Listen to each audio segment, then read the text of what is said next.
Boa tarde, bom dia, boa noite, sei lá a hora que você está olhando, às vezes está na madrugada, né? Então vamos começar mais um vídeo nosso aqui do canal Magílica.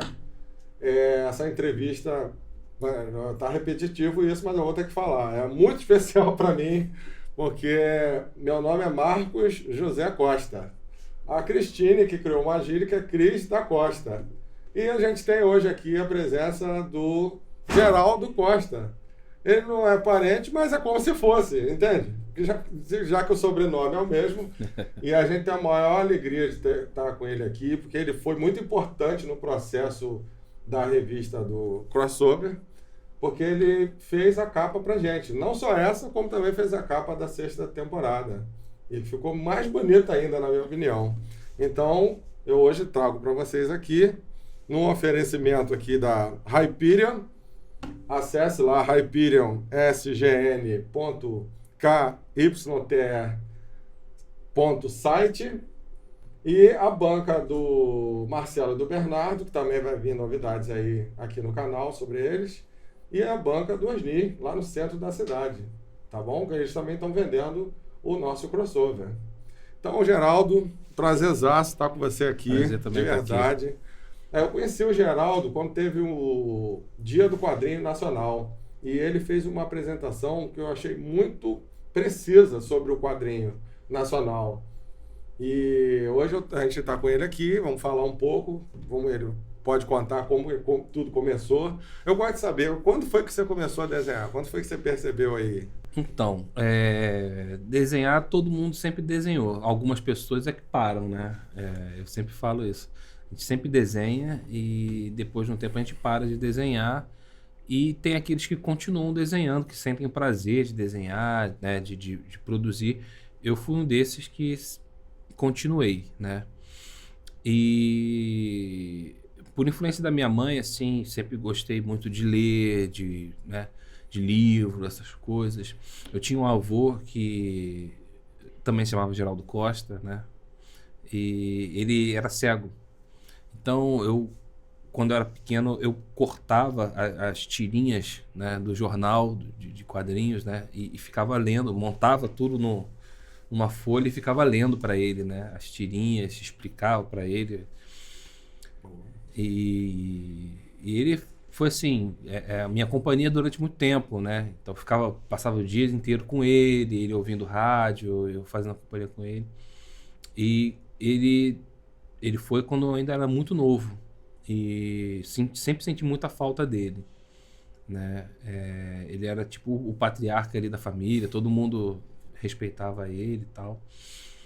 Passou o tempo, na época de escola, comecei a ajudar o meu outro avô. Ele abriu uma banca de jornal e eu ficava com ele, às vezes na banca de jornal, fazia o serviço de office boy, né? Ia em casa, buscava às vezes marmita para ele almoçar, ficava no local para ele poder ir no banco, fazer essas coisas assim.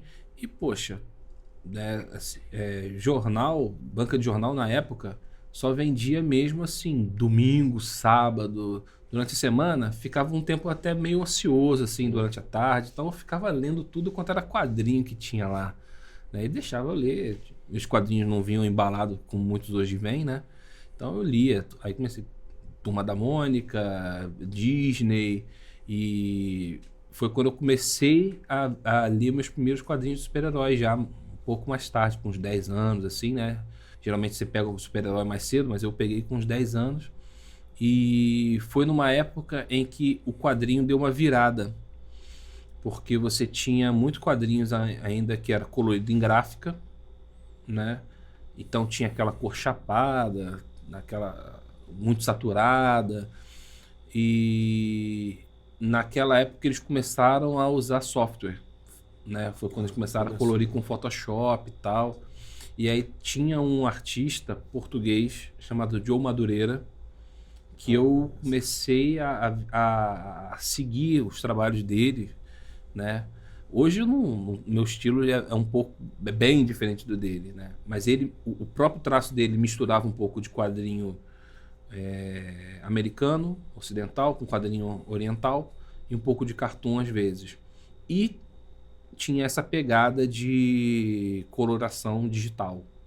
Aí eu falei, cara, isso aqui que é legal, isso aqui que eu quero saber como é que faz. E comecei a seguir, comecei a copiar e ficava, né, pegava caderneta, pegava os cadernos de escola e ficava, né, quando eu não carregava as coisas o material da própria, meu próprio material escolar, né, e ficava desenhando nele, eu botava uma caderneta no bolso e ficava treinando, né? Então, sei bem como é que é.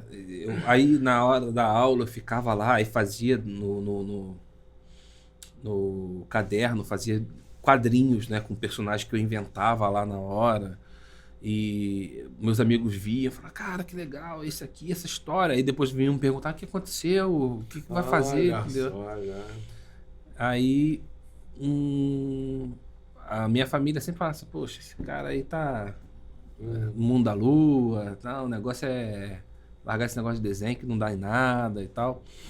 Mas eu comecei a ver, cara, não vai dar para ser psicólogo, advogado, nada disso. Eu gosto de desenho. E aí eu fiz uma faculdade que na época abriu na Pestalozzi, que era de artes visuais. E aí eu fui fui da terceira turma a se formar como ilustradores. Então eu tenho uma formação rara no Brasil que é de ilustrador, né? Que bacana. Fiz 4 anos lá, aprendi o ofício de design gráfico, porque eu estudava na faculdade de manhã, aí puxei estágio pela própria faculdade, fazia as publicações para eles, fazia as divulgações para a empresa, né? Para a faculdade Pestalozzi, para a instituição Pestalozzi. Aprendi muita coisa e quando eu saí dali eu comecei a atuar tanto em publicidade quanto dando aula. Na semana seguinte que eu me formei, eu fui chamado para começar a dar aulas, né? É que a princípio era algo que eu não queria, mas um professor da faculdade uma vez virou para mim e falou assim, você tem o coração certo para ser um professor. Você gosta de ajudar as pessoas. Que bonito. Entendeu? E era um professor, o Rafael Carneiro, quadrinista ótimo também, assim, ele fazia muitas tirinhas, mas a paixão dele era desenhar carros, né? Ele trabalhou como projetista durante muito tempo para a Ford. E eu segui por esse caminho, fiz meu primeiro quadrinho eu tenho ele até hoje, foi da minha graduação. Eu fiz um personagem, né, e fiz a história em quadrinho, apresentei, fiz o TCC, tudo direitinho do porquê eu fiz aquele quadrinho, né, a minha defesa, né? Sim, sim. E eu publiquei, né, eu apresentei, passei, aí encostei quadrinho, não levei adiante, né? Mas aos poucos eu ia anotando uma ideia ou outra, fazendo um rascunho ou outro, né? E com o passar do tempo fui ficando cheio de material, cheio de rascunho, cheio de livros, né? E de anotações. E isso se arrastou durante muitos anos. Eu fiz uma pós-graduação em design e entrei na publicidade. Em agência de publicidade, eu comecei a fazer design e ilustração. Design e ilustração. Também trabalhei com um pouco de manipulação de foto, o que me fez me apegar muito ao Photoshop. É o meu programa preferido, assim. Eu tenho uma dificuldade enorme com outros programas, porque a minha paixão é o Photoshop, entendeu? Pintura digital, design, manipulação de foto. Então, assim, do Photoshop eu tenho uma busca, né, de aprimoramento com ele, porque é muito grande, porque assim, toda vez que eu aprendo muito dele, de alguma coisa dele, no ano seguinte ele atualiza e bota mais um monte de coisa, né? O Photoshop é um monstro de programa. E com o tempo foi assim, sabe? Fui ilustrando, e comecei, por causa da publicidade, acabei entrando muito na questão de ilustração para design, para publicações, e comecei a fazer também alguns quadrinhos institucionais, entendeu?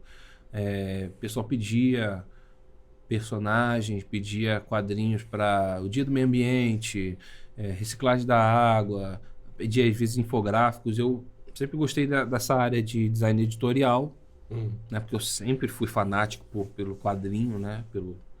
Pela revista. Eu tinha em casa uma biblioteca, né? Com livros, revistas, quadrinhos, um negócio enorme. Infelizmente, um dia veio cupins e comeram quase tudo, né? Assim, uma semana para outra. Mas ainda consegui salvar muita coisa e com o tempo eu ia acabar me mudando. Eu me mudei para um apartamento, não tinha espaço. Doei para 2 alunos meus na época, muitos quadrinhos. Hoje eu tenho praticamente assim, só os encadernados, as coisas mais valiosas, que você fica mais apegado, né? Mas um dia eu vou voltar a encher uma salinha com livros e revistas, né? Eu queria ler aqui, te interrompendo, queria ler rapidamente uma coisa que eu li hoje de manhã. Na outra entrevista eu li no início, né? É uma frase aqui do Gustave Flaubert. Se estiver errado, me perdoe. Tenha cuidado com a tristeza, porque ela é um vício. Aí qual é a explicação? Que a nossa mente não sabe a diferença entre o certo e o errado, o que é bom, ruim, real ou imaginário. Ela simplesmente padroniza uma emoção que lhe é ofertada repentinamente. E entende que você precisa desta emoção, fazendo com que você se torne compulsivo e viciado nessa emoção. Então, portanto, preste atenção com qual emoção você está alimentando seu subconsciente. Pois se ele perceber um padrão repetido de emoções boas ou ruins, ele te torna viciado naquela emoção. Então, é melhor você ter um sentimento de inspiração, de um ideal que você quer alcançar, de coragem, de força, do que ter um sentimento, vamos falar aqui, ao contrário disso, que não vai te levar a lugar nenhum, como aqui mesmo está dizendo, você vai ficar repetindo aquilo ali. Né? Então, não vai te levar a lugar nenhum. Então, realmente, eu prefiro o super-herói do que... sim. Hoje estão, na verdade, até em alguns casos, enaltecendo até o vilão. Sim, eu não tenho nada contra, mas assim, alguns filmes de vilões assim, tentam transformar ele num peça, herói não compreendido. Então, existe... Assim, você pode fazer bons vilões, mas você tá sempre em mente que ele é um vilão, entendeu? Que ele é alguém que você vai olhar e vai falar assim, olha, esse aí, eu poderia ter sido esse cara, mas não você. Eu escolho não ser, entendeu? Por exemplo, o Darth Vader é um vilão que sempre foi muito... impressionou muita gente, uma geração inteira, né? Porque ele tem algo muito íntimo. Algo muito íntimo e ele é muito ligado ao herói. Entendeu? Quando o Darth Vader revela que é pai do Luke, aquilo ali tipo, foi uma bomba para todo mundo. O próprio dublador original do Darth Vader, né? O Earl Jones, né? Ele, quando ele deu aquilo no roteiro, ele virou para os roteiristas e falou assim: é sério isso daqui? É sério? Vocês têm certeza que eu vou ter que falar isso, né? E ele conta que quando ele deixou o filho ver o filme, né, que lançou, e ele fala a frase, né, Luke, eu sou o seu pai, o filho dele fez... virou pra ele, como você pôde falar isso? Que bacana. Pois é. Então, assim, eu, depois de um tempo, eu comecei a ler coisas a respeito da construção dos quadrinhos, né? Da construção desse universo. E uma das pessoas que eu li foi Joseph Campbell, né? Ele tem o livro O Herói das Mil Faces, que é sensacional. É um livro assim que ele é um livro técnico, né? É um livro que vai te passar um conhecimento analítico da coisa, ele vai te ensinar como você analisar os mitos, as histórias e tudo mais, mas ao mesmo tempo ele te leva por narrativas. Ele, ele quebra toda a estrutura da história e vai te contando várias histórias dali no meio do caminho. Fala assim, ó, o início da história é assim, assim, assado, assim como no início da história de Hércules, no início da história de Krishna, o início da história do Thor. E aí ele interrompe as histórias e continua contando o processo. Aí ele já vai e puxa a história de outros mitos. E depois ele volta e completa as histórias do primeiro. E você vai entrando naquela viagem junto com ele. E você vai aprendendo sobre a estrutura do mito desde o início, sabe? E sem sentir. Sim. E o Joseph Campbell, muito pouca gente sabe, ele é que é o autor em espírito, né, de Guerra nas Estrelas. Porque ele escreveu esse livro, O Herói de Mil Faces, no Rancho Skywalker, com o George Lucas.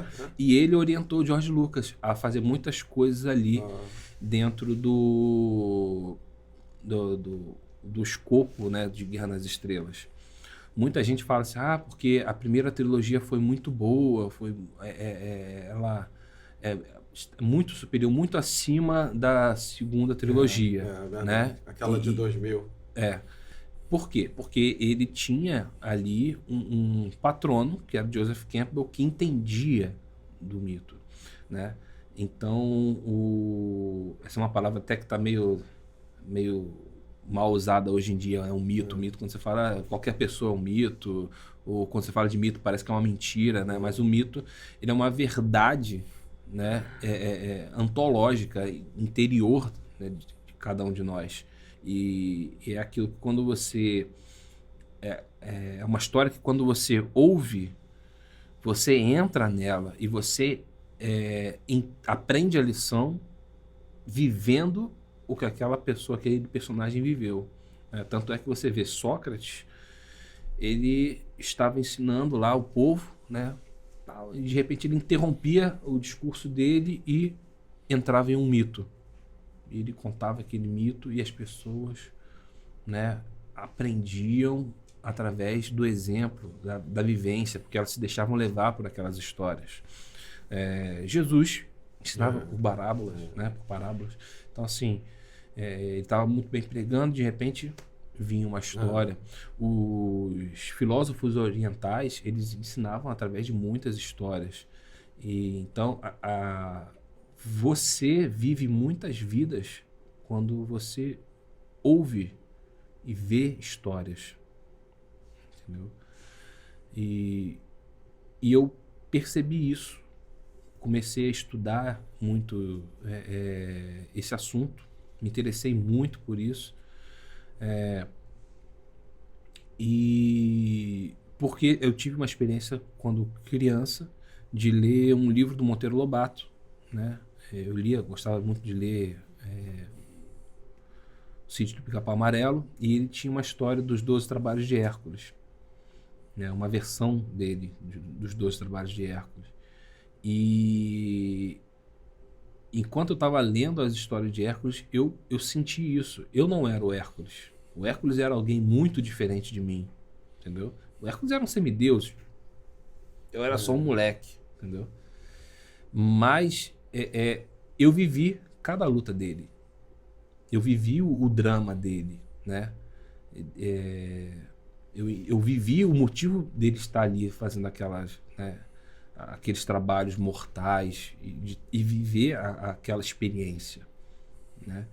E dali eu fui procurando mais da mitologia grega, né, que fundou parte da nossa cultura, né, ocidental, e muita gente não acha que simplesmente são historinhas, são coisinhas bobas que tipo...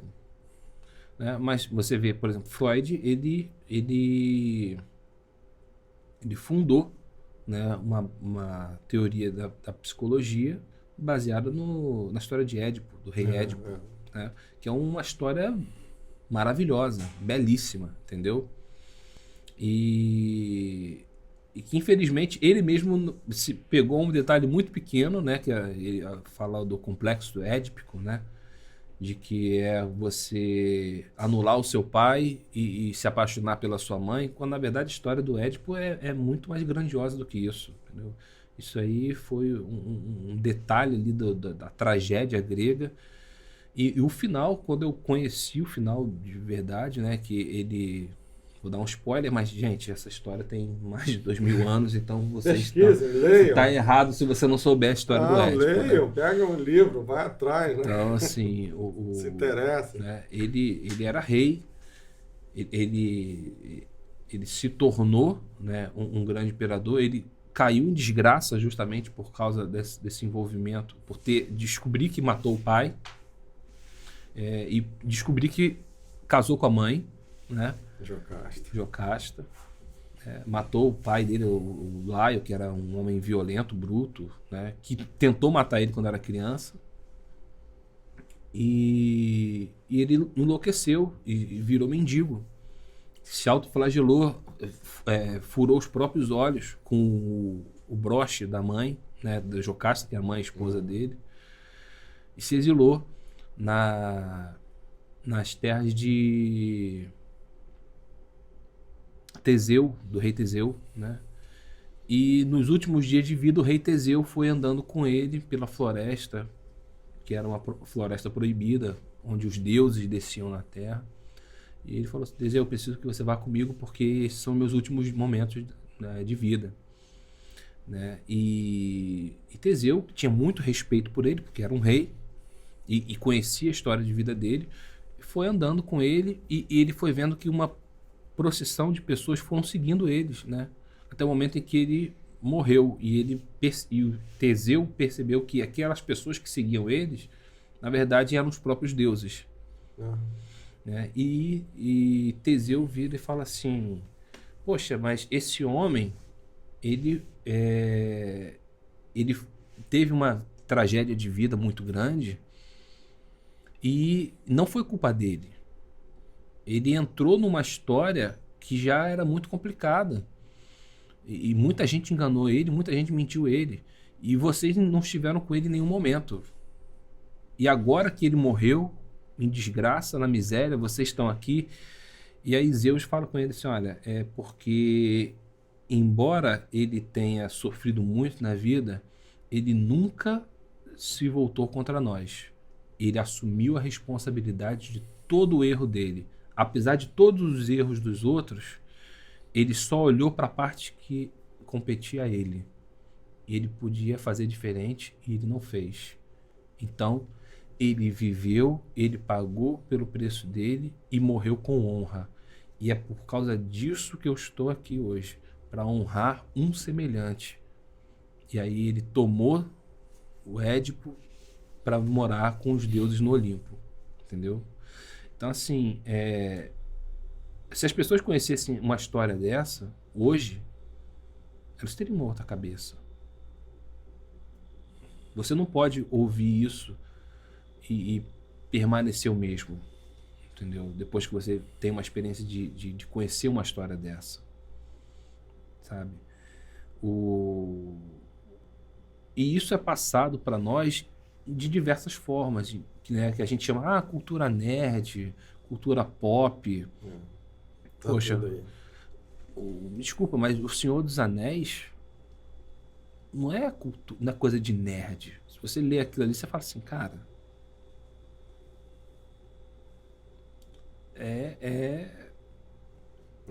né, é pesado, né, dá um peso, te traz caráter, né? Porque O Senhor dos Anéis, ele é uma história que hoje em dia estaria totalmente errada. Por exemplo, os filmes da Marvel, que a gente estava falando há pouco, às vezes foca muito no vilão. Ali você quase não vê o ponto de vista do vilão. O que você vê o tempo todo é a sociedade do Anel, é a sociedade, no caso, né, que representa a sociedade. E todas aquelas pessoas que estão ali para uma missão do bem, sendo tentadas o tempo inteiro pelo mal. E cada um vencendo e tropeçando à sua maneira, entendeu? Esses dias eu vi um negócio que era... Eu falei assim, até um aluno veio falar assim, poxa, o negócio do Frodo e tal, e o nego tá falando que o Frodo e o Sam tinham uma relação homossexual, afetiva. Aí eu falei assim, viu o filme, leu a história e não entendeu. Leu a história? Leu o livro? Porque, por exemplo, se o cara fala que, né, tem uma análise, ele tem, no mínimo, tem que ler o negócio, né? E eu falei assim, olha, o Frodo e o Sam não pode ter uma relação sexual entre eles, porque eles são a mesma pessoa. Digo mais, o Frodo, o Sam e o Gollum são a mesma pessoa. Aí, sério? A mesma pessoa são. Se você não concorda comigo, você pergunta ao Freud. Que ali é uma relação de ego, superego e id. O Gollum é o id, o Sam é o superego e o Frodo é que está em conflito entre os dois, porque ele quer seguir aquilo que a influência do anel, que é o pecado, o erro, a falha, né, e se tornar o Gollum. Mas ao mesmo tempo, ele ouve a voz do Sam, que são os amigos, isso é a sociedade, é a família, né, é o lugar onde ele viveu. Né, ele podia estar no fim do mundo, que era Mordor, mas o Sam trazia ele para a realidade que era dele, que não era aquele buraco, né, que não era aquela tristeza que ele estava vivendo. Dava coragem quando ele ficava se sentindo incapaz. Entendeu? Então era era o Sam que puxava ele para o bem. Então, sim, os três personagens são um só. E muita gente que se diz até especialista não leu isso, não entendeu. Que quando os três saíram juntos, na verdade o que foi uma pessoa só. Entendeu? E aquilo ali é uma jornada de um herói. Falando dessa forma, assim, você dá um salto na tua mente, né? E ao invés de ficar aqui no raso, né? Sim. Na gotinha d'água, você vai buscar um oceano, assim. Exatamente. Como você amadurece, né? Dessa forma. Pois é. E então, aí, assim, quer amadurecer ou quer ficar na poça d'água? Pois é. Então, assim, quando você pega uma história, né, como o de hoje em dia, vamos ser sinceros, né? Os quadrinhos, eles, do jeito que estão hoje, não só quadrinhos, filmes, séries, né? As pessoas que criam roteiros e histórias hoje em dia, no cinema, às vezes até para jogos, já não sabem mais fazer a coisa. Né? Você vai no mercado de games, as pessoas estão reclamando que as histórias estão ruins, as histórias são fracas, né? Estão subvertendo demais os personagens, eles querem subverter expectativas de um roteiro e acabam subvertendo a história do personagem, a persona que está ali. Né? Você vê séries como o Game of Thrones. Né? Game of Thrones, eu percebi que o negócio não ia terminar bem quando eu vi o autor falando assim, não, eu li o Tolkien, mas eu acho que ele deveria ter matado o Gandalf e deixado ele morto. Eu falei assim, esse cara não sabe do que ele está falando, entendeu? Porque a morte do Gandalf ali era um símbolo, entendeu? Não era uma morte física mesmo, era uma morte e ressurreição simbólica. Ele volta com o branco, né? Entende? De alguém que teve uma transformação, entendeu? E aí, no final, ele mata a Daenerys, que era justamente uma personagem que deveria ter uma história tipo Gandalf. Ou o próprio Jon Snow, né? Que morreu, voltou, mas ele morreu e voltou, continuou o mesmo cara. Tipo assim, o cara que não sabia nada. Não teve uma redenção, uma evolução. Não teve, exatamente, entendeu? Não teve. A morte do Gandalf é simbólica, porque o Gandalf, no início, ele era o Gandalf o cinzento. E a imagem dele remetia ao Odin. Né? O Odin clássico da mitologia se vestia como o Gandalf, com uma roupa cinza, né? Um chapelão de mago. E quando ele retorna com a imagem do próprio Cristo, o Cavaleiro Branco. né? Então é um ato de conversão Eu dele. senti isso também. Assim. É um ato de conversão dele, porque o Tolkien era católico, né? O corpo dele reluzia, tinha uma aura branca. Assim. Ele era um tipo de um Cristo ali naquela história, né? Ele não era, não é diferente da história de Nárnia, que você tem bota o leão. O leão, ele é Cristo. Ele literalmente, ele diz diz que é Cristo, né? Ali não, né? Para Tolkien, ele trabalhava o símbolo, não a alegoria. Então ele fala assim, olha, esse aqui é tipo um Cristo, né? O Aragorn também foi tipo um Cristo, né? Porque ele é o rei que retorna, né? E traz paz.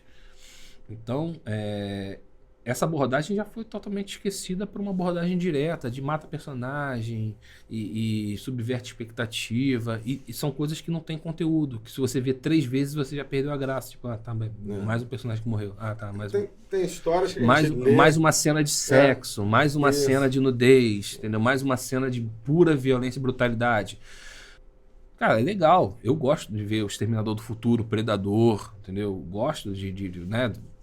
Sangue rolando e tal. Eu gosto, mas tem o seu momento. Entendeu? Ele não pode, isso não pode ser usado como um artifício para tapar um furo de roteiro ou a falta de conteúdo de um roteiro. Então, falando até nessa parte, eu estava assistindo ultimamente mais os filmes europeus aí, franceses, italianos, e eu estou gostando muito. Não que antes não fossem bons, mas tinha uma outra visão, né? Então, hoje eles estão trazendo um humor para mim de uma forma legal, correta, que para mim, né, volto dizer, e eu não estou mais aguentando o filme americano, assim, porque está chegando a um ponto que assim não está convencendo, né? Não tem umas coisas, assim, eu vi alguns filmes, por exemplo, o último que eu vi do Netflix foi Aniquilação. E eu falei com minha mulher depois de ver, assim, que minha mulher adora Netflix, né? E eu falo assim, nossa, não aguento mais esse filme da Netflix. Aí eu fui ver essa Aniquilação com ela. Eu falei, esse é o melhor dos piores filmes.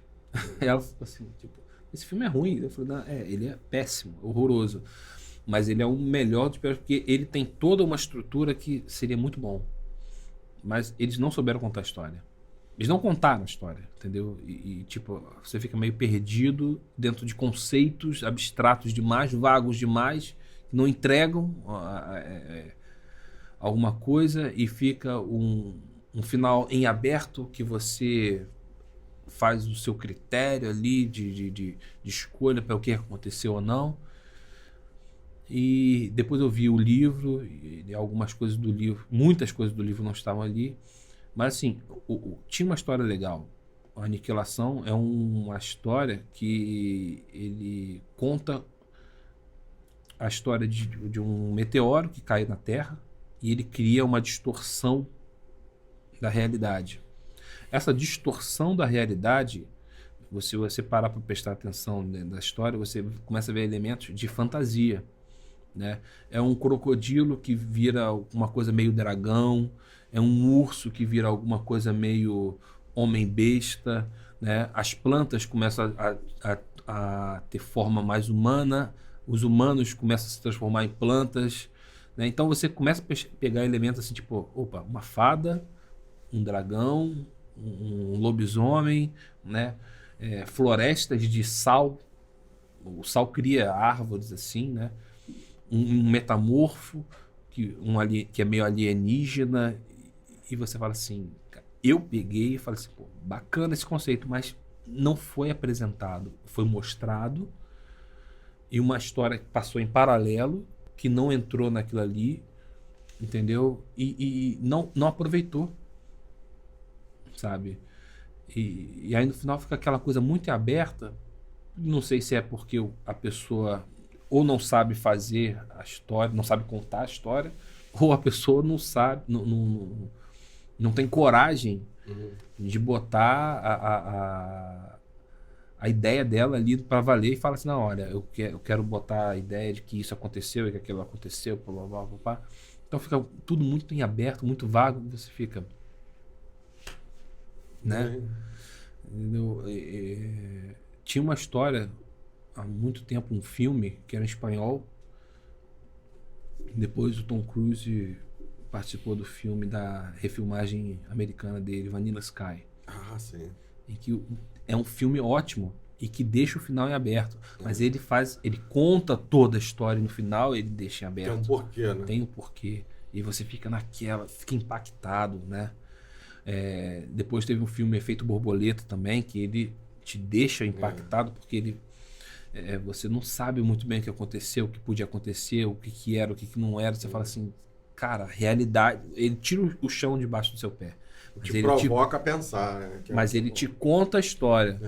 E aí, hoje em dia, o pessoal tá pegando esses gatilhos, né? Esses truques, e esses argumentos assim da história e tira a base dela e acha que só isso vai ser o suficiente para você assistir o filme e se sentir impactado. Não é isso. Dentro de história em quadrinho ou filme, que eu acho que está tudo a mesma coisa, vamos falar do roteiro, né? Uhum. E aí eu vou te fazer uma pergunta. Você acha que ainda existe um roteiro inspirado, original, ainda há espaço para isso? Ou todas as histórias já foram contadas? Entendeu o que eu estou dizendo? Tipo assim, eu vou fazer agora uma história, né? Uhum. Aí eu pego aqui uma parte de Star Wars, uma parte de Senhor dos Anéis, misturo, faço uma história, aí vai para aquela máxima do Chacrinha, né? Nada se cria, tudo se copia. Você acha que ainda existe lugar para criar uma história que seja totalmente original? Sim, não. Será que eu consegui me explicar aqui? Sim, eu entendi. Sim e não. Porque você pode realmente criar novas histórias, novos personagens, novos arcos. Ainda há muito espaço no mundo para criatividade. Entendeu? E não porque, no fim das contas, todas as histórias falam da mesma coisa e da mesma personagem, que é você. É você que está lendo, é você que está assistindo. Todas aquelas histórias, elas falam de você. Se elas não te tocaram, é porque a pessoa não soube falar exatamente no tom que você precisava ouvir. Entendeu? Então, mas aí, hoje em dia, nós temos uma crise pessoal. Uma crise, eu acho que cada pessoa, hoje, cada vez mais, tem em si assim, uma crise. Seja ela psicológica, espiritual.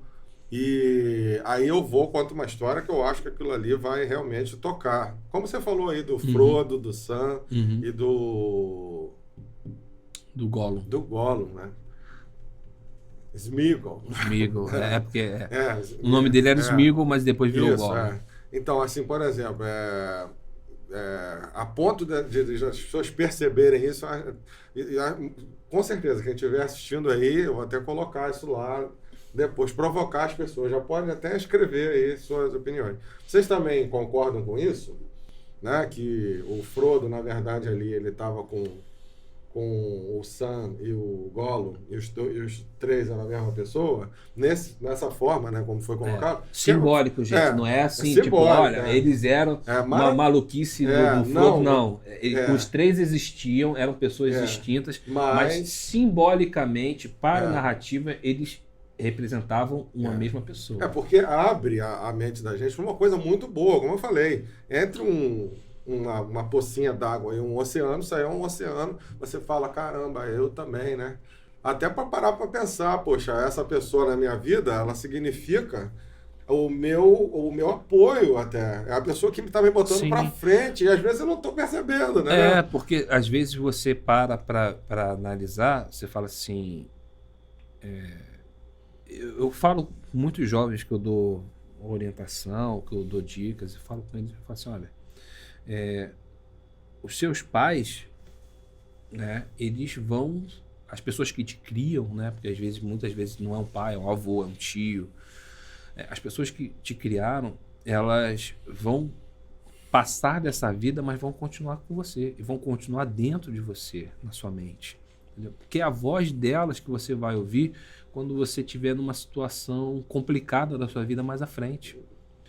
São as expectativas, deles que você vai querer corresponder, mesmo quando eles já não estiverem mais aqui. Aquela pessoa que passou pela minha vida, ela tem que significar alguma coisa. Eu preciso disso.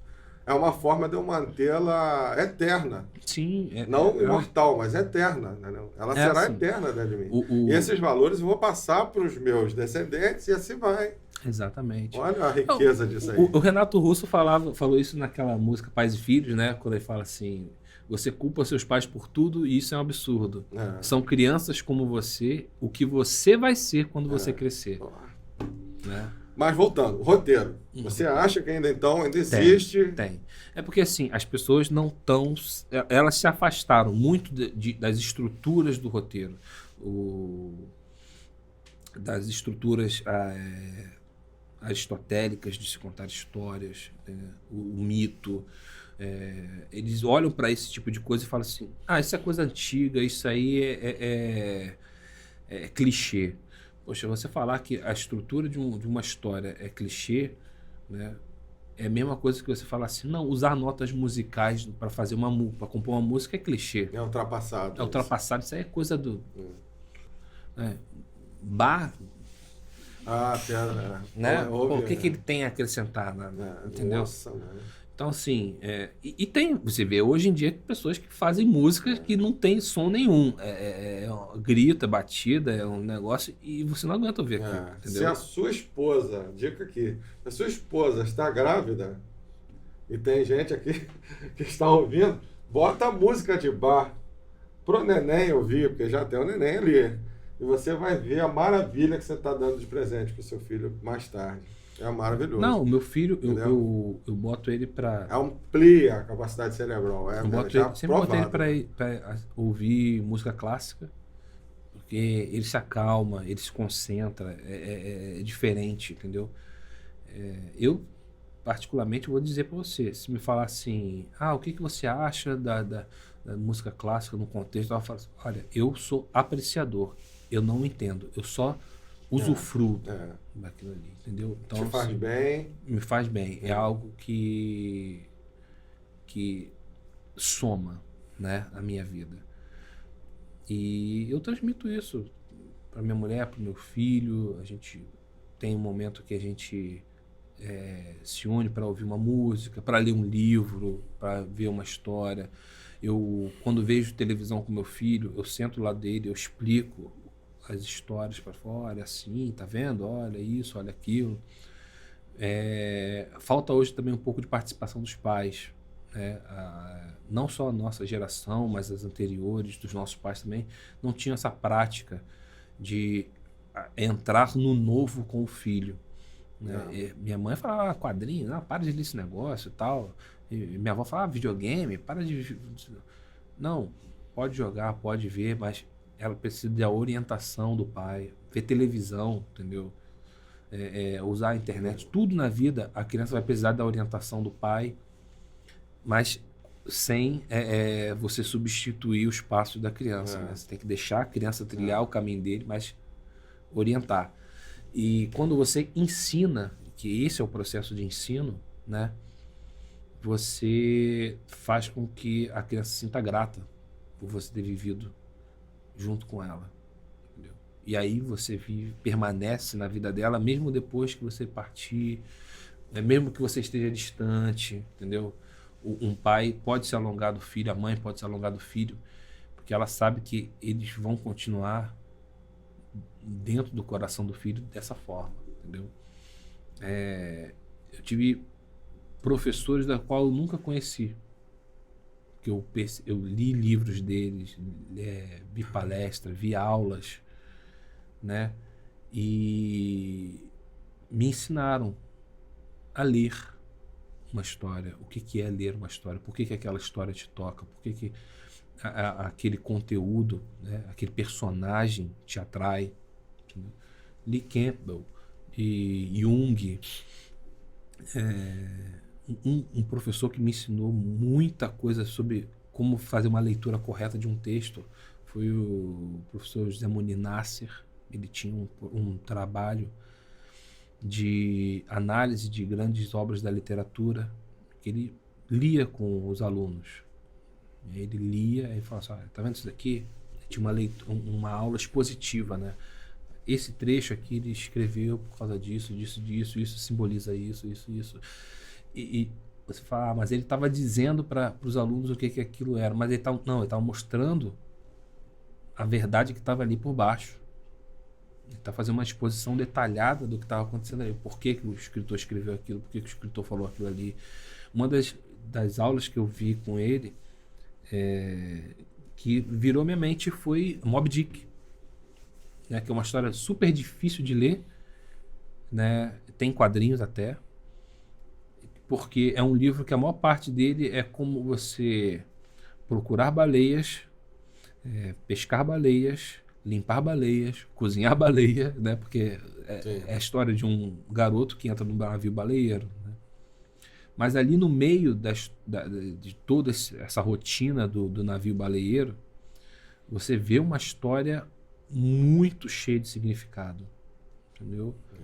Muito cheia de significado e que mudaria a vida de muita gente se tivesse lido e entendido, entendeu? A história do Capitão Ahab. A obsessão. A história do Moby Dick é uma história de rancor do homem para com a realidade. A baleia simboliza a realidade. Entendeu?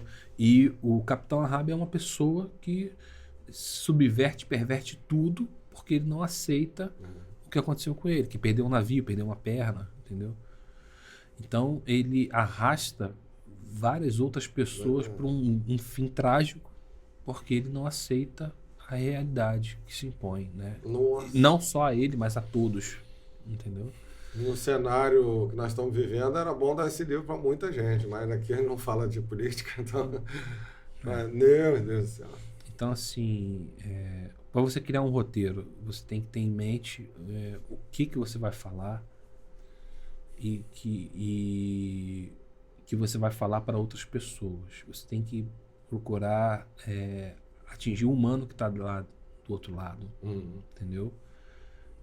Seja com uma alegoria, seja com um simbolismo, seja através da fantasia, seja através de um realismo. Tem várias maneiras de você falar isso. Você pode fazer. Tem vários quadrinhos que você lê que são personagens totalmente realistas. É praticamente uma fotonovela, né? Um retrato da realidade. E tem quadrinhos que você vê que são pura fantasia. Mas você sempre está falando de humanos com humanos, né? Agora, um dos problemas hoje em dia é que muita gente quer ignorar o humano do outro lado e só quer mandar a mensagem dele. Eu tenho uma mensagem, eu quero que você aprenda uma coisa de mim. Você tem que aprender, entendeu? E aí ele acha que está ensinando alguma coisa que acha que você tem que saber, que acha que é interessante para você, e se você não entender, não aceitar, você é burro, né? É complicado. O trabalho de Magílica, ele é um trabalho que eu vejo um potencial muito grande, porque ele não trata desse assunto de eu tô aqui para te fazer a sua cabeça. Não, eu tô aqui para contar uma história para você, com um conteúdo que seja aberto para os humanos que estão querendo receber uma história, né? Receber dentro de si uma história, dentro do seu coração uma história. E eu quero mostrar o que acontece. Eu quero falar para você coisas, eu quero viver com você coisas, eu quero levar você a conhecer coisas que, se você aceitou, se você aceitar, a gente vai se divertir muito, a gente vai estar em segurança, vai estar, né, em conexão, né? Magílica, você pode ler ele sem aquele risco de tipo, será que vai botar alguma coisa aqui que eu não gosto, que eu não concordo, seja político, seja religioso, seja... Não, é algo assim, simplesmente é divertido, né? E ao mesmo tempo busca inspirar, né? Busca te levar para novas possibilidades, né? Como aquela sensação que nós tínhamos na década de 80, de 90, quando a gente via o He-Man, via o Super-Homem, né? É diversão, é legal, são heróis, é uma aventura, né? É uma jornada de descobertas.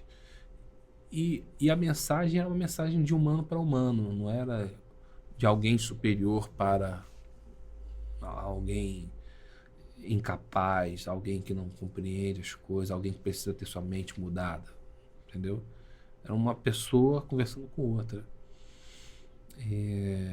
Isso falta hoje no mercado. Eu vejo que o quadrinho independente, como Magílica e outros, eles seguiram o caminho reto da história dos quadrinhos, enquanto o mainstream, né, acabou se desviando por uma direção que ninguém quer saber, que ninguém quer conhecer, né? Hoje são grandes franquias porque são conteúdos já consagrados há muito tempo. Então, o mercado tenta explorar, né?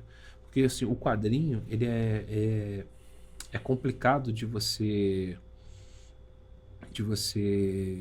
gerar lucro simplesmente produzindo o quadrinho, né? Você produz um conteúdo, é como o YouTube, você produz um conteúdo, né? E depois você monetiza esse conteúdo, gerando material promocional, fazendo propaganda, vendendo uma franquia daquele conteúdo. É assim que você monetiza. É assim, por exemplo, que o Maurício de Souza se tornou o grande nome do quadrinho nacional. Mesmo sendo alguém que produziu algo completamente diferente de quase todos os quadrinistas nacionais. Entendeu? Você tem poucos nomes que produzem a mesma coisa que o Maurício de Souza. Tem o Geraldo, teve o J. Carlos há muito tempo, tem alguns quadrinistas ali, aqui e ali, né? O Azulay, Daniel Azulay, né? Magílica tem um pouco dessa pegada, tipo assim, olha, nós vamos falar com o público infanto-juvenil, falar de diversão, vamos abrir mão de algumas coisas assim que não são muito polêmicas, ou são coisas mais para adultos, e nós vamos entreter, educar, divertir, caminhar juntos, né? E a grande sacada do Maurício de Souza foi que ele produziu esse conteúdo e aí, fora do quadrinho, é que ele foi monetizar, entendeu?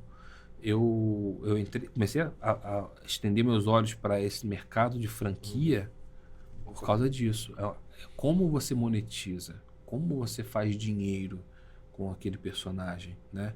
Hoje em dia a gente tá bem claro. O que salva a Marvel não é os quadrinhos, porque os quadrinhos já quase não vendem. Os quadrinhos, às vezes... Você vai entrar nesse assunto. Né, os quadrinhos da Marvel, da DC, quase não vendem. No máximo, assim, eles comemoram quando empatam.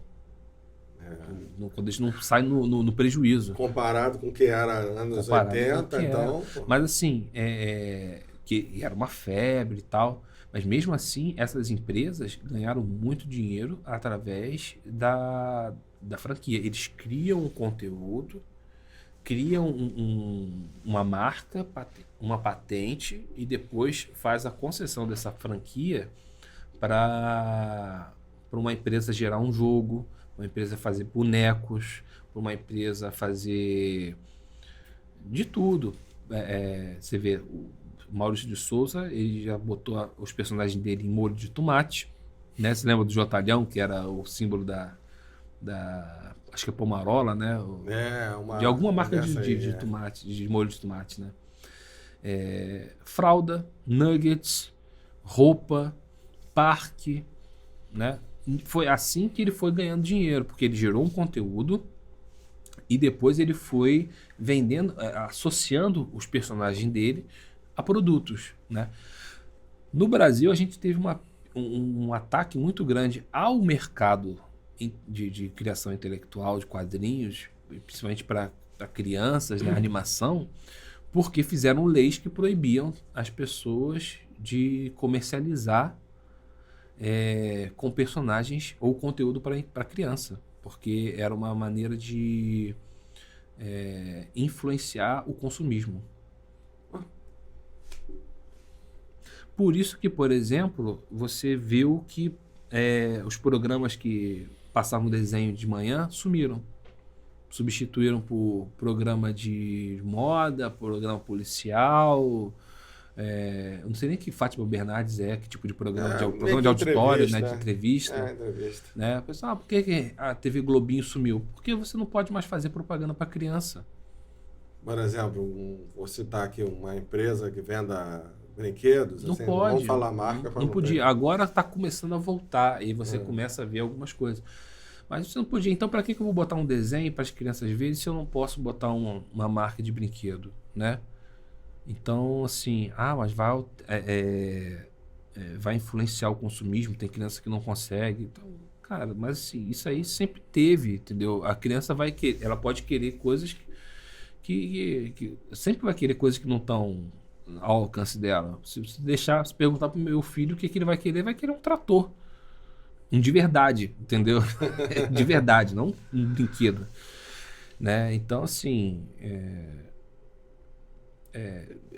isso aí, que parece que foi algo tão bonito, né, para defender aquilo, acabou matando justamente o mercado de produção de conteúdo para crianças. Hoje a criança não brinca com brinquedo, não brinca com celular. Aí você tem hoje você tem hoje um monte de meninos que são completamente desinteressados em brincar e quer ficar só na televisão, no celular. Por quê? Porque a única coisa que eles ainda que chama a atenção deles é o que está na internet. Entendeu? Porque comprar um brinquedo já não chama mais a atenção de um menino.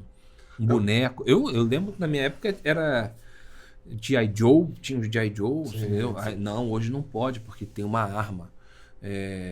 O seu carrinho, no carrinho não pode, porque vai influenciar uma má direção. O super-herói não pode, porque a violência. Então, são tantas proteções que, na verdade, a criança acaba muitas vezes indo para a internet vendo coisa que não é para a criança ver. Eu vou falar um negócio, eu não sei nem se devia falar. Quando eu era criança, eu fiz a Liga da Justiça inteira de papel. Não tinha brinquedo. Não é que a gente era pobre, mas eu queria criar o meu próprio brinquedo. Então, eu fiz a Liga da Justiça inteira e botava em cima da cama, assim. Eu tinha uma revista chamada Super Amigos, que era desse tamanho, aquele formato assim, grande. Aqueles Super Amigos do Alex Toth, né? E aí tinha uma revista que lançaram, chamada Super Amigos. Aí meus pais sempre compravam revista para mim. Muito. Aí eu olhei ali e comecei a desenhar. Aí uma vez até você falou, o seu traço é tradicional, né? Então, por causa disso aí, o Alex Toth foi um dos meus inspiradores, junto com o falecido aí Jorge Pérez, né? Também me influenciou muito. Mas eu criei a Liga da Justiça inteira. Eu fiz o meu próprio brinquedo. Eu queria aquilo ali. Sim, entendeu? Eu queria ter. Eu botava em cima da cama, assim, olhava eles e... a coisa de você criar o seu próprio personagem, criar o seu próprio brinquedo. Né? Às vezes é um mesmo outro personagem, mas você quer criar a sua própria brincadeira. Né? Isso eu temo, assim... Eu não vejo mais hoje em dia, né? Você não... Assim, você vê em né? Você tem algumas crianças que brincam muito com Minecraft e Roblox, que são coisas até que o pessoal fala assim, isso aí mas também é celular, né? É digital. Porque, digital. Até porque para você conseguir um brinquedo hoje para criança é caríssimo. Brinquedinho que a gente comprava em banca de jornal, hoje em dia é um absurdo. Tem brinquedos que são tradicionais, de bloco de madeira e tal, isso aqui, que você vai comprar hoje em dia, não sai por menos de R$70. Hoje eu nem trouxe. Eu encontrei uma bola assim, parece a lua, né? E quando você clica aqui embaixo com aquelas baterias, aí você bate nela, ela vai mudando de cor. E aquilo ali, na verdade, é para simular a lua. Eu peguei aquilo ali e fiz como se fosse a pedra do poder, da Guardiã Nona. E eu levo para as exposições. Rapaz, quanto é? Eu falei, daqui a pouco eu vou comercializar, porque Sabe assim, eles pegam, mas olham com uma...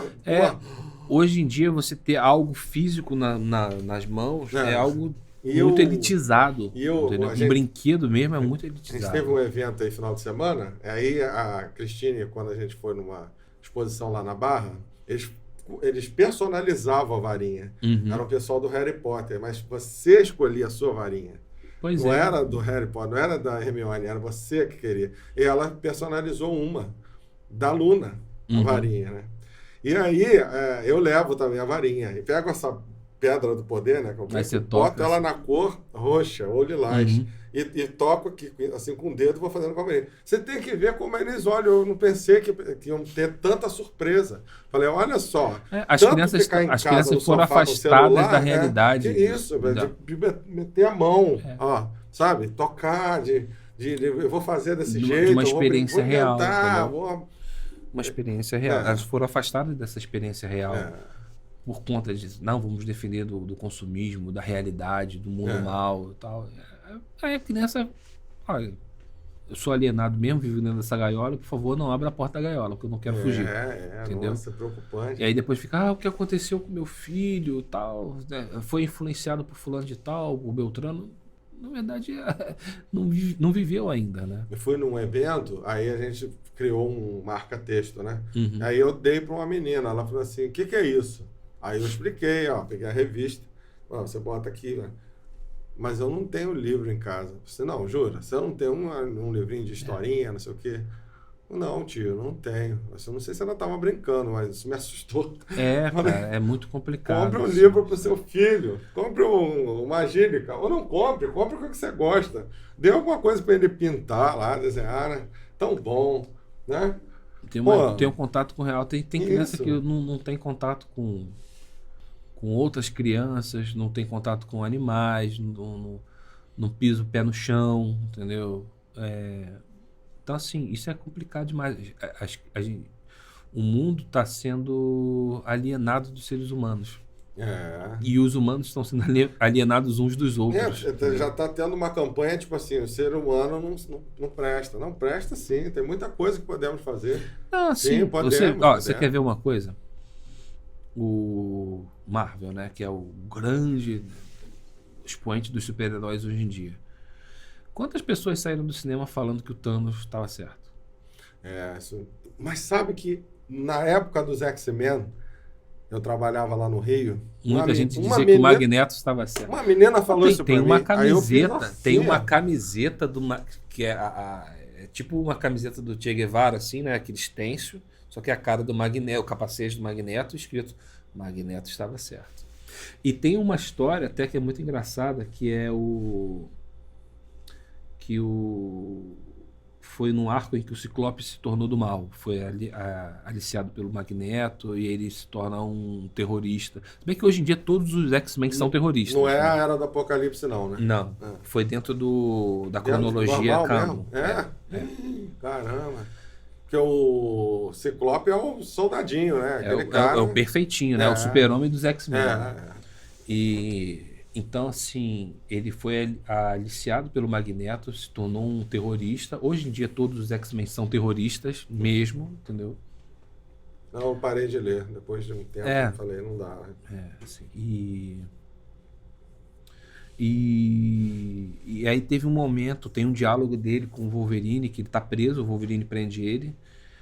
E aí ele faz essa brincadeira assim, porque o Wolverine, o Xavier tinha morrido, o Wolverine e a Ororo herdaram a liderança da escola. Né?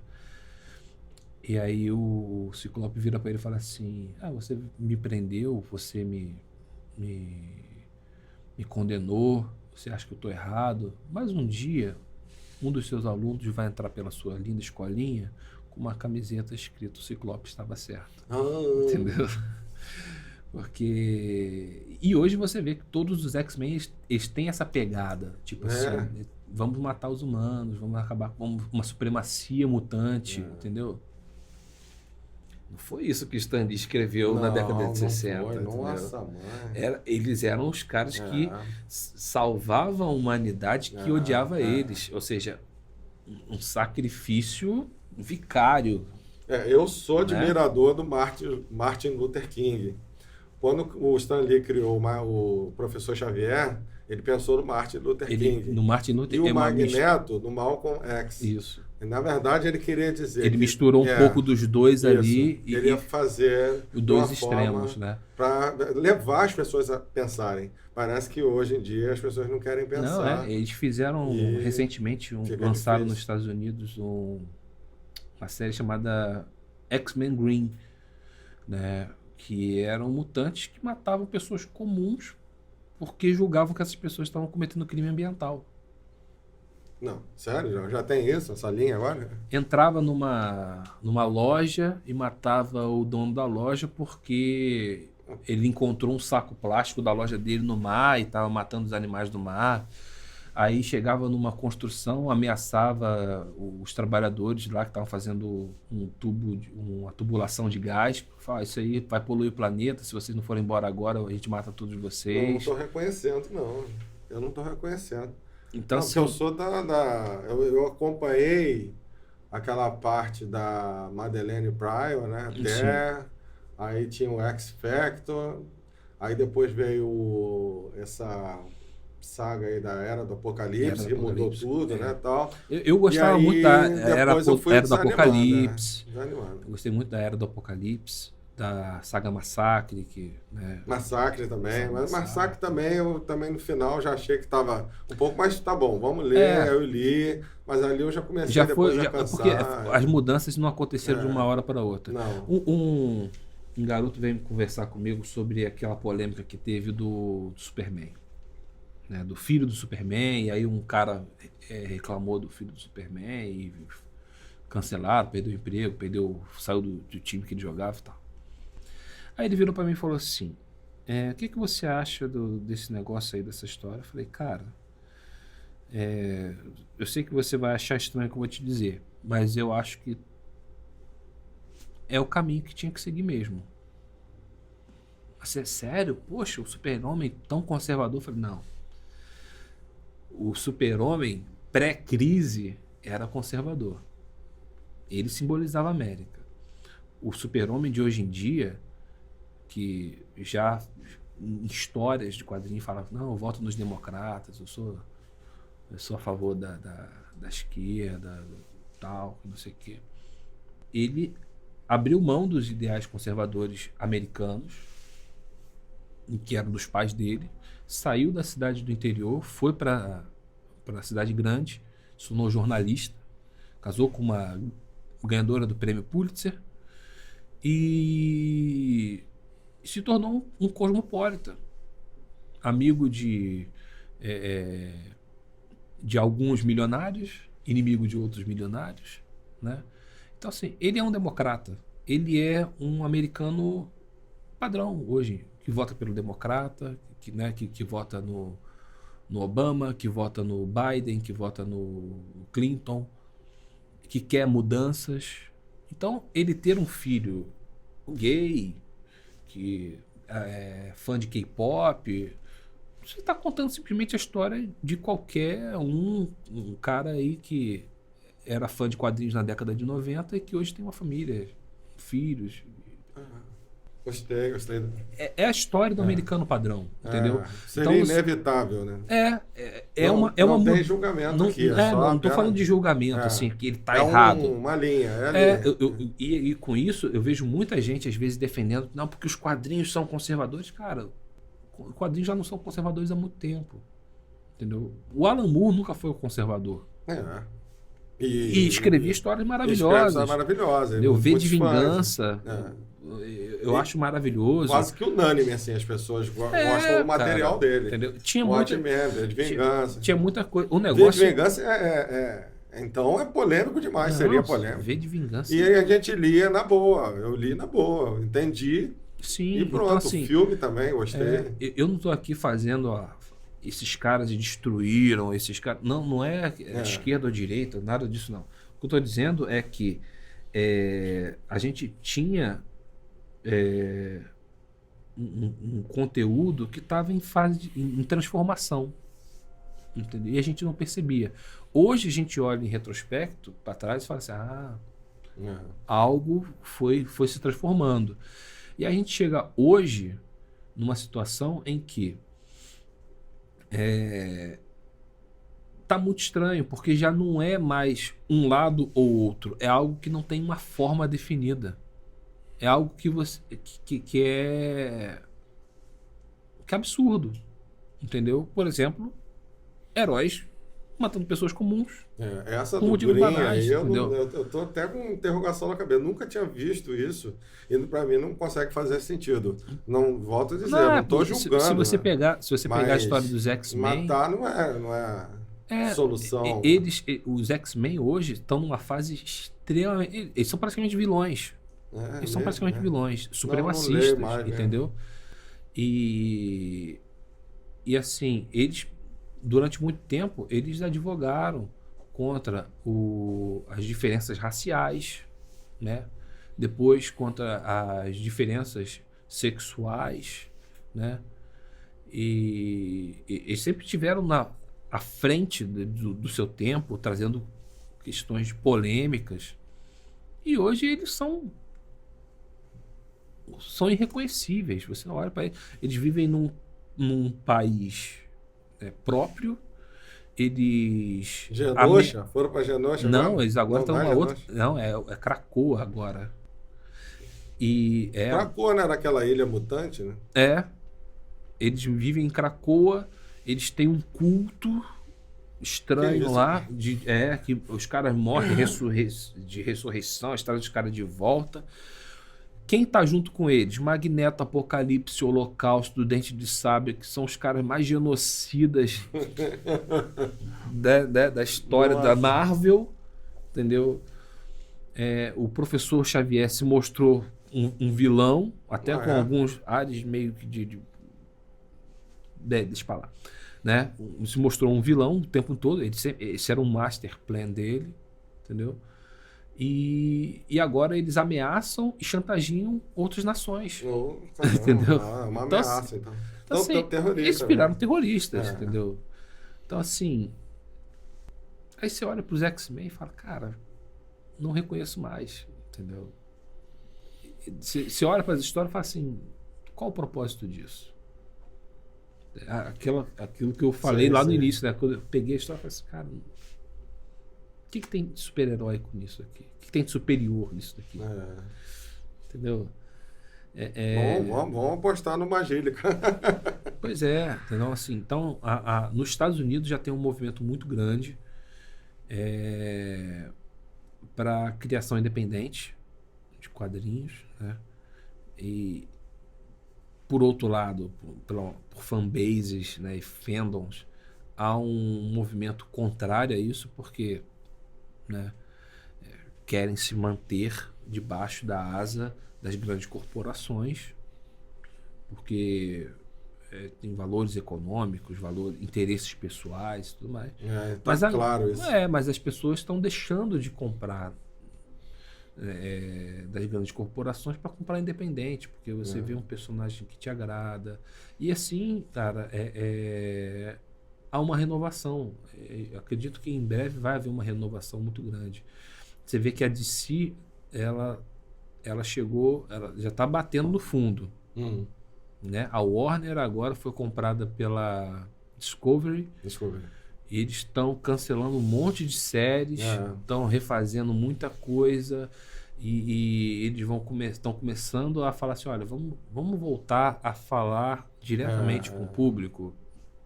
Dar ao público o que ele quer. Porque assim, há muito tempo já que eu venho vendo uma tendência de mercado que é muito esquisita.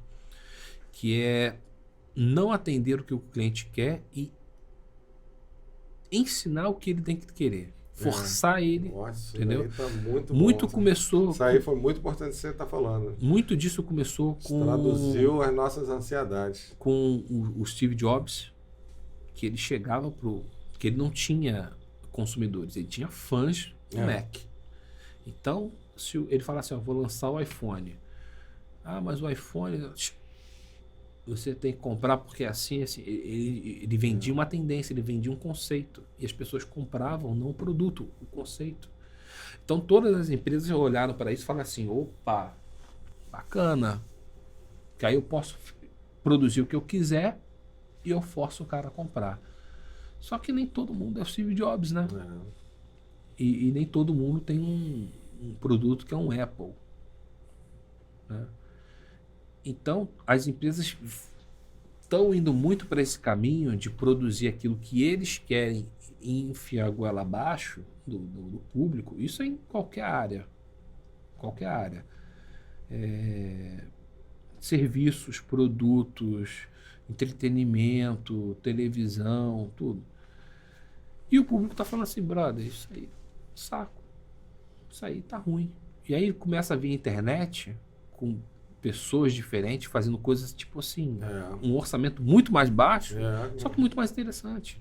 A nossa proposta aqui é essa, né? Assim, eu não estou preocupado em agradar ninguém. Eu estou preocupado em alavancar todas as pessoas do segmento quadrinho nacional. Seja quem é colecionador, seja quem é cosplay até, um empreendedor, um produtor, um quadrinista, um pintor, ilustrador, desenhista, o que for. Que esteja ligado com um cara que está criando aí uma exposição, como foi o caso do Luiz, que é o responsável pela Nit Comics, né? Que vai ter agora em outubro. Então, assim, eu percebi nisso uma necessidade de apoio. Então, por enquanto, a gente está fazendo aqui, eu não sou nem de ficar falando, sigam, aumenta lá, faz isso, curso, eu acho que isso já passou. É muito chato, o cara perde muito tempo falando nisso, e aí o cara se desinteressa. Mas sigam, compartilhem, cliquem, tá? Ele não quer falar, mas eu falo, tá? Porque eu segui, tô compartilhando também. Obrigado. Nessa hora é o jogo, porque você tem uma quantidade de seguidores e o YouTube vai te dando benefícios, né? Claro, que eu quero que haja mais seguidores. Mas o conteúdo, né, é mais importante para motivar as pessoas, primeiro até o Brasil, a dar valor para o que ele tem. No nosso caso aqui, a gente está falando de quadrinhos. Sim. No nosso caso... Por exemplo, você vê... Até quem fizer assim, vou fazer um filme, posso conversar lá no seu canal? Pode. Mas eu não sou famoso. Mas não estou nem aí. O que é importante é a gente motivar, importante é a gente colocar aqui, trazer para que aí sim seja conhecido, para que seja consumido, porque quem já está no topo, está no topo. E aqui é um espaço para quem quer começar ou quem já começou e quer um apoio. Então... Sim, a gente precisa fortalecer, se unir, fazer conexões, entendeu? O mercado brasileiro às vezes é muito complicado porque as pessoas ficam com medo umas das outras, com medo de competição, né? Com medo de perder espaço.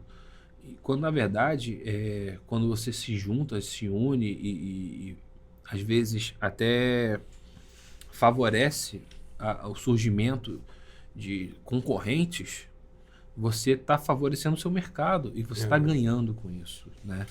Você agora está investindo ainda no teu curso? Como é que você está aí? Vamos falar agora do lado eu tenho empresário, empreendedor. Eu estou produzindo o curso, né? Tô vendo ainda a parte estrutural. São vários cursos que eu vou lançar para quem está começando, né? Na parte de ilustração. Hoje em dia, praticamente, a ilustração tem que passar pelo digital. E há uma barreira muito grande, a barreira tecnológica, né? De você desenvolver as suas habilidades técnicas digitalmente. Então, eu estou produzindo o curso que vai gerar o passo a passo. Olha, você vai começar a trabalhar dentro desse mercado digital. Então, beleza. Você vai precisar disso.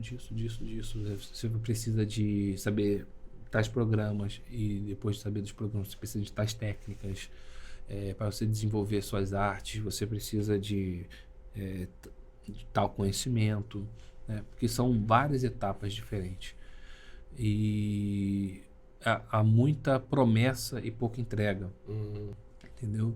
Então às vezes você fala assim, vou vender um curso de Photoshop, como eu falei, né? que você vai pegar o Photoshop, você vai aprender a fazer todas essas artes e tal.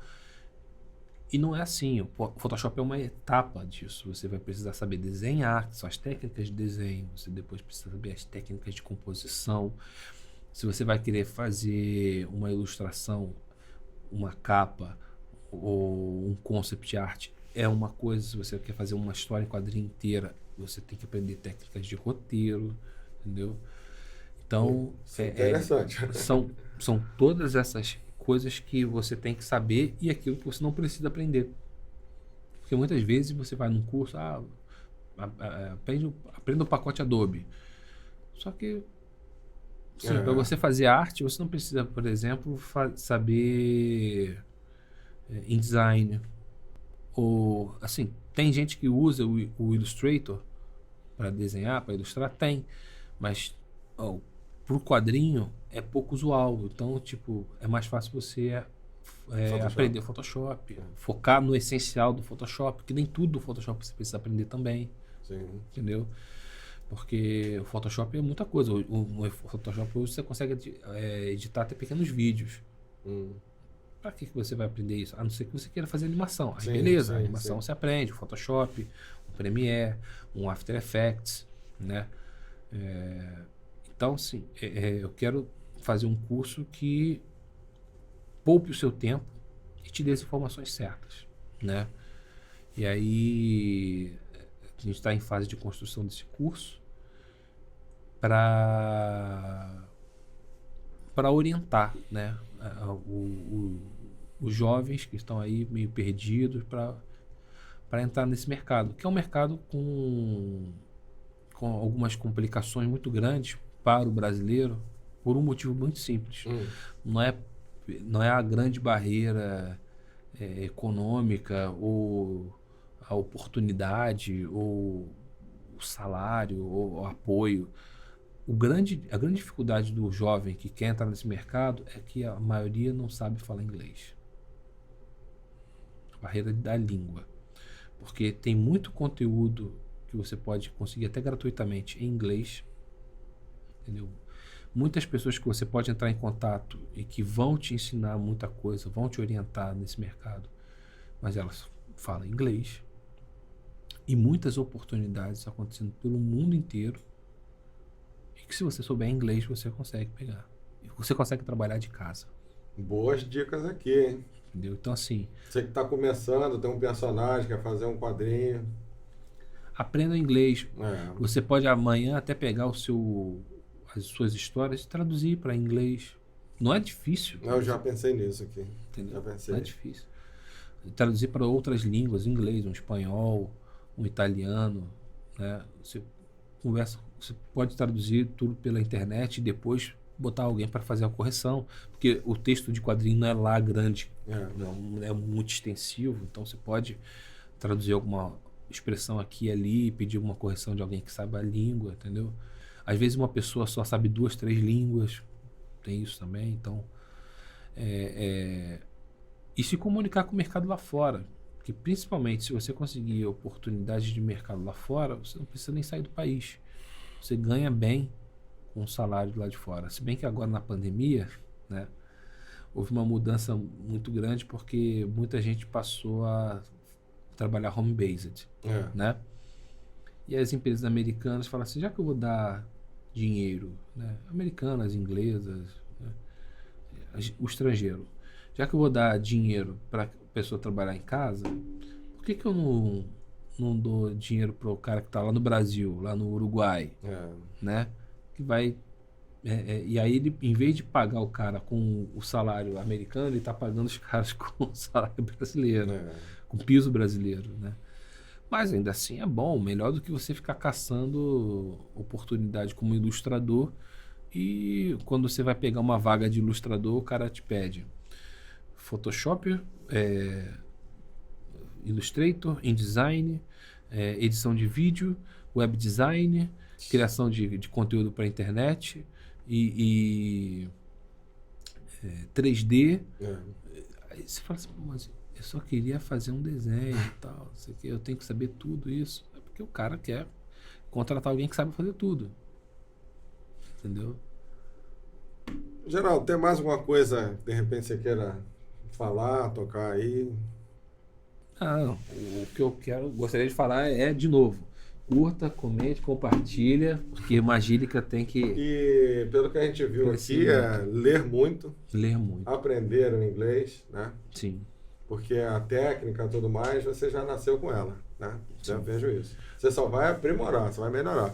Como é que um curso desse, como você está falando, como é que você vai fazer para quem está acompanhando a gente aí, poder acompanhar quando estiver pronto esse teu projeto?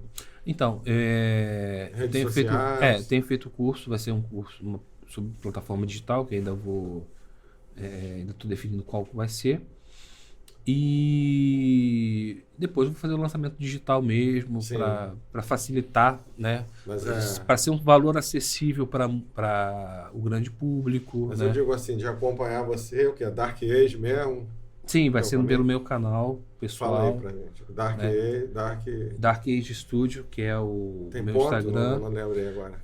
O meu blog pessoal, lá, o darkage.com. dark.age.com. Aí, cara.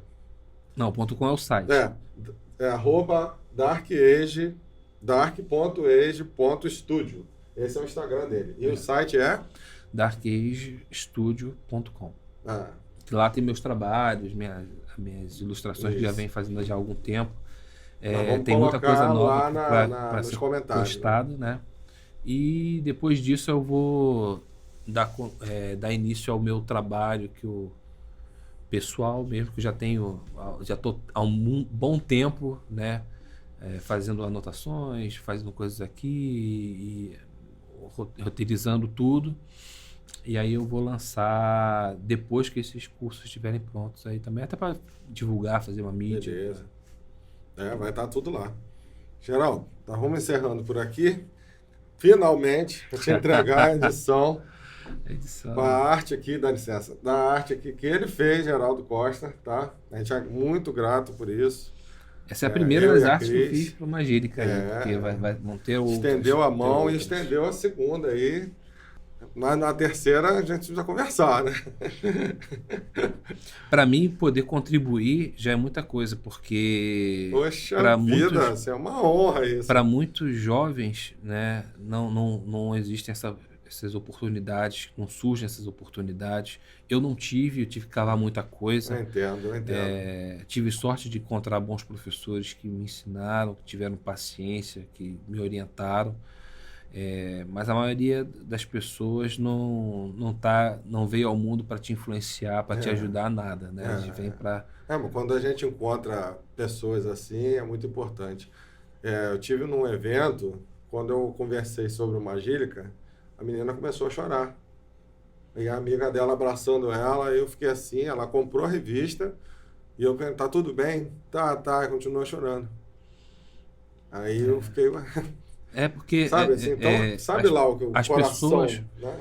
As pessoas, elas se identificam umas às outras, elas ouvem a sua história e elas se sentem tocadas. E são essas histórias que precisam ser contadas. Teve uma outra menina que falou assim,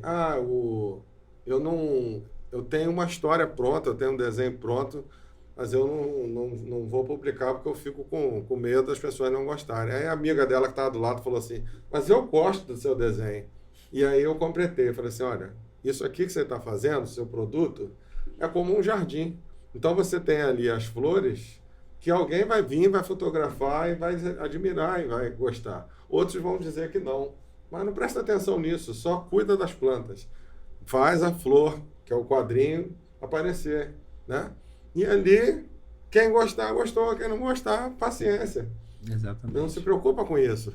E a amiga dela falou de novo, tá vendo? Eu ia ler a história dela. E aí eu dei a dica, eu falei, cria um blog, bota lá no Instagram, abre um Facebook. Sempre tem uma maneira, quando você vê, tá aumentando os seguidores, né? É uma boa. Tá bom? Tá bom. Geraldo, muito obrigado. Eu que agradeço pela oportunidade. Tá bom. Aqui tá aberto para qualquer coisa. Se um dia você precisar fazer um lançamento, qualquer coisa, de coração. Vou entrar em contato com você. Eu faria isso mesmo se eu não tivesse feito isso aqui. porque a gente já tem, né, vários contatos, já conversamos várias vezes sobre filhos, sobre família, e sempre foi muito importante essa troca com você, tá bom? Mais uma vez aí, muito obrigado. Eu agradeço e vamos lá. Conte comigo também. Tudo de bom. Um abraço, pessoal. Até a próxima aí. Espero que tenham gostado.